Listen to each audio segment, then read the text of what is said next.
si Lolo Gregorio. Naiwan kay Rica ang lumang bahay nito sa gitna ng kagubatan sa San Vicente. Matagalan na niyang di nadadalaw ang lugar mula nang magtanan ng kanyang mga magulang. Pero ngayong dalaga na siya, kailangan daw niyang asikasuhin ang pamana. Pagdating niya roon, tila nananahimik ang buong paligid. Walang kapitbahay, tahimik ang paligid, maliban sa tunog ng hangin na sumisingit sa pagitan ng mga sira-sirang tabla ng bahay. Sa kabila ng pag-aalangan, tumuloy si Rica.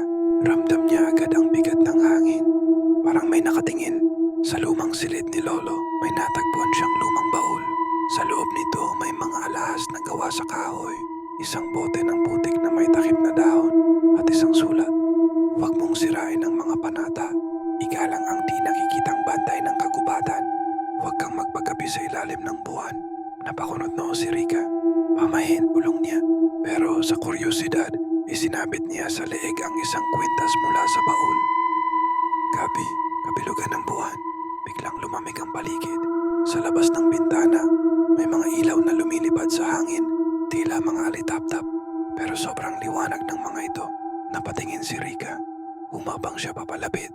Pagbukas ng pinto, nandoon sila. Mga nilalang na ubod ng puti ang balat.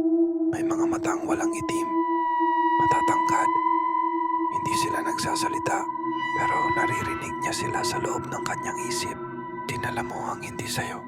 Ang panata ay nilabag. Napaatras si Rica. Tinanggal niya ang kwintas at itinapon sa lupa. Ngunit huli na, biglang nagsara ang mga pintuan at bintana ng bahay. Napuno ng hangin ang loob. Parang may bumubulong mula sa lahat ng sulok. Hindi ka na makakalis. Sa huling pagkakataon, nakita si Rica sa bintana ng bahay ni Lolo. Nakatitig sa kagubatan, walang emosyon. Buhay siya pero tila nawalan ng kaluluwa. At simula noon, sino mang dumadaan sa tapat ng bahay ay nagsasabing may isang babaeng nakatayo sa bintana.